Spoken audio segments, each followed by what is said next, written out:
Hi guys, it's James, your favorite vehicle addict. And I just put about 1,000 miles on this F800GT. This is a bike that I've idolized, and I finally picked one up. I got it for a really good deal. It needed some minor work. It was a terrible ad. So I thought, what the heck, let's get it. Let's see what I like about it, what I don't like about it. And it really surprised me.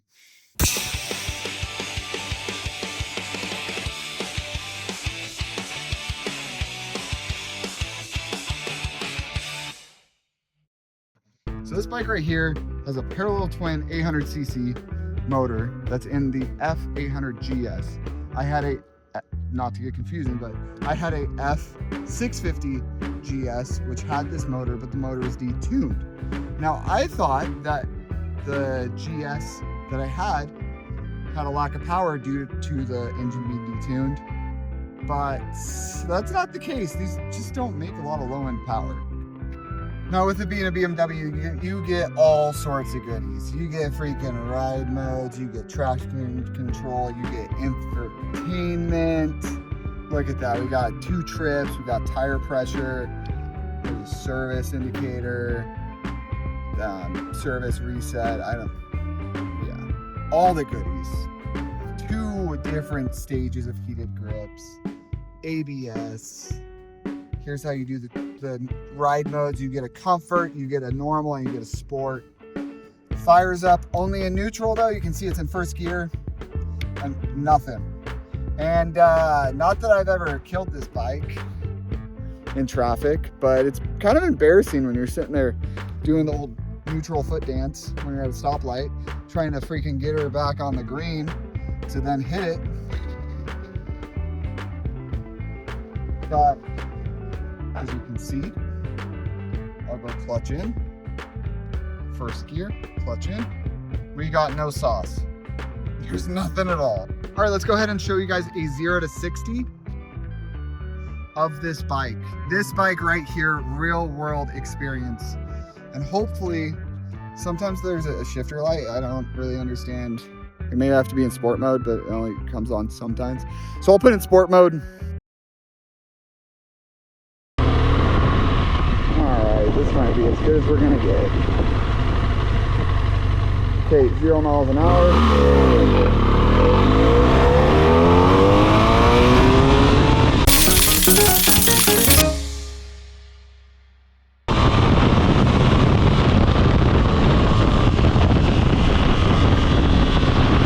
So I've had over 40 bikes, and I'm gonna tell you 3 things I really like and appreciate about this weird F800GT, and 3 things I just can't stand. First thing that I like is the front fairing. This is an aftermarket one, but it gives you decent wind protection, and it's so smooth on the interstate. I really enjoy the way this is set up. It does, and this is gonna go into the later points, but it does have risers on it, so it's a pretty good setup for my arms and my wind protection. The other thing that I just really love about these platforms is that your gas tank is down here, meaning that drops your weight down, and it gives you a very different sensation than having some sloshing fluid right here. And last but not least, I love that this gets a good old belt drive system. I'm gonna admit it. Dadgum, what a beautiful sight.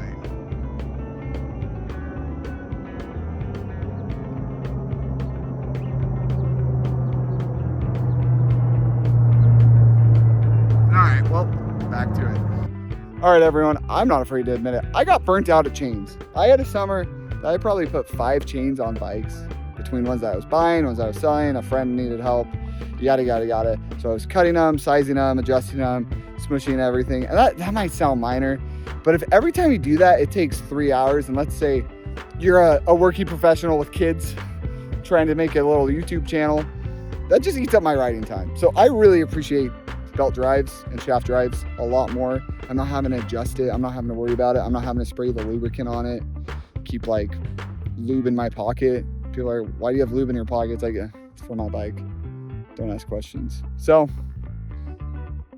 that's the 3 good things about this bike. And there's three things I can't stand. I'll be honest.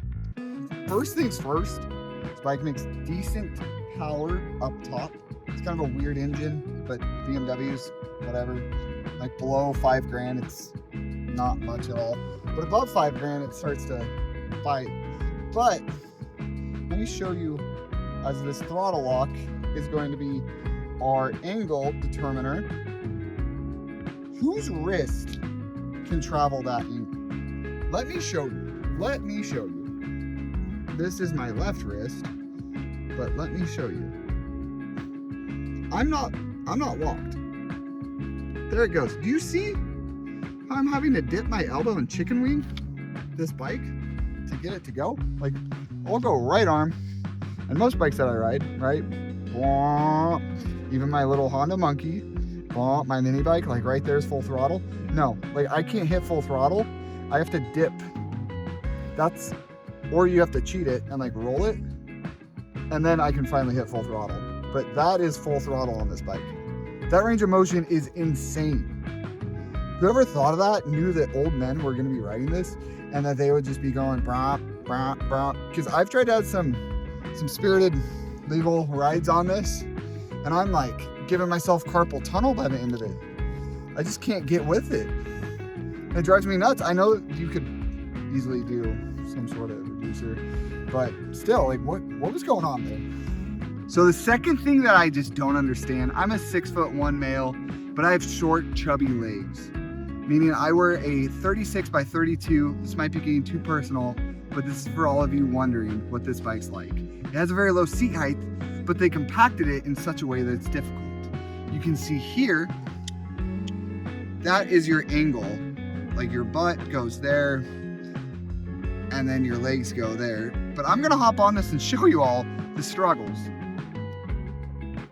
So for me to get into a sporty position, or just to ride it, my leg is at such a weird angle of attack, and it's wide. That's what makes it feel even weirder. Look at this seat width. And it's been messing with my brain, because I'm like, why is this bike so uncomfortable? But you see my leg is just, like if I'm riding the pegs, that's not a normal position. And then on top of that, that's a wide stance for an airbox. Like you could have just made me little indents here and it would have been perfect. All right, so the last thing, and the reason why I'm selling this bike, I can't deal with this. Whoever at BMW, at Better Motor Works, that's not their name, but whoever at BMW decided to make the freaking coolant lines run right next to your leg, let me show you. So here's coolant lines, so that's all stupid hot. So you have all this heat radiating up, and then you have these slits here, which radiate heat out from the engine as you're riding, because air pushes through it, right? And where does all that hot engine air go? Right to your legs. This is the most heat my freaking balls have ever felt on a motorcycle. I don't know who rode this as a prep bike, or maybe they were in like full race attire, but I can't fathom it. I've gone home from work and taken my pants off, and there's been red blotches from too much heat. Like I live in Idaho, and it was probably about 100. Like we don't get crazy Phoenix weather, we don't get crazy California, Death Valley weather. Like I'm mildish when it comes to summers, but there's no airflow for the heat to go. Like this is all just trapping heat and hair drying your legs. If you're trying to have kids, don't ride this bike. If you want children, if you want a good testosterone level, if you don't want kids, this is the bike for you. If you don't want to reproduce, if you can't afford a vasectomy, this bike might be cheaper. But overall, like any mechanical thing, that a bunch of Germans made. There's gonna be good things, there's gonna be bad things. It sounds like a tractor. That's pretty common on these. Just clicks, clicks, clicks, clicks. All right, guys, thank you so much for watching. I have another bike to replace this one coming via trailer at the moment. It should be here tomorrow morning, so I'm going to be making a video about that, uploading it next week. It's very special, and it's back to my roots. I'm done with this lack of torque, parallel twin shenanigans, high revving. I like that grunt.